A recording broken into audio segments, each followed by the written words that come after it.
ಉಪವಾಸ ಮಾಡುವುದು ಆರೋಗ್ಯಕ್ಕೆ ತುಂಬಾ ಪ್ರಯೋಜನಕಾರಿ. ಹೌದು, ಉಪವಾಸ ವಾರಕ್ಕೆ ಎಷ್ಟು ದಿನ ಹಾಗೂ ತಿಂಗಳಿಗೆ ಎಷ್ಟು ದಿನ ಮಾಡಿದರೆ ಒಳ್ಳೆಯದು ಎಂಬುದನ್ನು ಹೀಗೆ ತಿಳಿದುಕೊಳ್ಳೋಣ.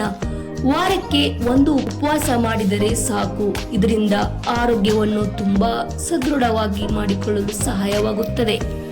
ದೇಹದ ಕೆಟ್ಟ ಕೊಲೆಸ್ಟ್ರಾಲ್ ಹೊರಗೆ ಹಾಕಲು ಸಹಾಯವಾಗುತ್ತದೆ. ದೇಹಕ್ಕೆ ಶಕ್ತಿ ಹೆಚ್ಚಾಗುತ್ತದೆ. ಚರ್ಮದ ಕಾಂತಿ ಹೆಚ್ಚಾಗುತ್ತದೆ. ಮನಸ್ಸಿಗೂ ಹಾಗೂ ದೇಹಕ್ಕೂ ಸಮತೋಲನವಾದ ಆರೋಗ್ಯ ವೃದ್ಧಿಯಾಗುತ್ತದೆ. ಆದರೆ ಉಪವಾಸ ಮಾಡುವುದು ಕೆಲವೊಂದು ರೀತಿ ನೀತಿಗಳಿವೆ.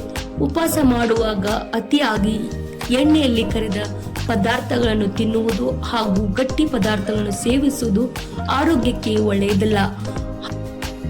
ಹಾಗೆ ಅತಿಯಾದ ಉಪವಾಸಗಳು ಕೂಡ ದೇಹವನ್ನು ಹದಗೆಡಿಸಬಹುದು. ಇನ್ನು ಕೆಲವರು ಉಪವಾಸ ಮಾಡುವಾಗ ನೀರು ಸಹ ಸೇವಿಸುವುದಿಲ್ಲ. ಇದರಿಂದ ದೇಹದ ಉಷ್ಣತೆಯೂ ಕೂಡ ಹೆಚ್ಚಾಗುತ್ತದೆ. ಹಾಗಾಗಿ ಕಾಳಜಿ ವಹಿಸಬೇಕು. ಇನ್ನು ಅಲ್ಪ ಪ್ರಮಾಣದಲ್ಲಿ ಸೇವಿಸುವಂತ ಆಹಾರ ತುಂಬಾ ಗುಣಮಟ್ಟದಾಗಿರಬೇಕು.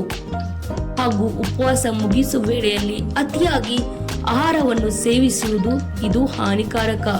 ಉಪವಾಸ ಮಾಡುವಾಗ ಯಾವುದಾದ್ರೂ ಒಳ್ಳೆಯ ಜ್ಯೂಸ್ಗಳನ್ನು ತಯಾರಿಸಿ ಸೇವಿಸಿದರೆ ಇದರಿಂದ ಆರೋಗ್ಯಕ್ಕೂ ಒಳ್ಳೆಯದು ಹಾಗೂ ನಾವು ಮಾಡುವಂತ ಉಪವಾಸವು ಕೂಡ ಸರಿಯಾಗಿರುತ್ತದೆ. ನಾವು ಅಂದುಕೊಂಡಂತೆ ದೇಹದ ತೂಕವನ್ನು ಇಳಿಸಿಕೊಳ್ಳಬಹುದು. ಹಾಗೆ ಉಪವಾಸವನ್ನು ಸಕಾರವಾಗಿ ಮುಗಿಸಬಹುದು. ಈ ಎಲ್ಲ ಮಾಹಿತಿ ನಿಮಗೆ ಇಷ್ಟವಾಗಿದ್ದರೆ ಶೇರ್ ಮಾಡಿ ಹಾಗೂ ಫಾಲೋ ಮಾಡಿ.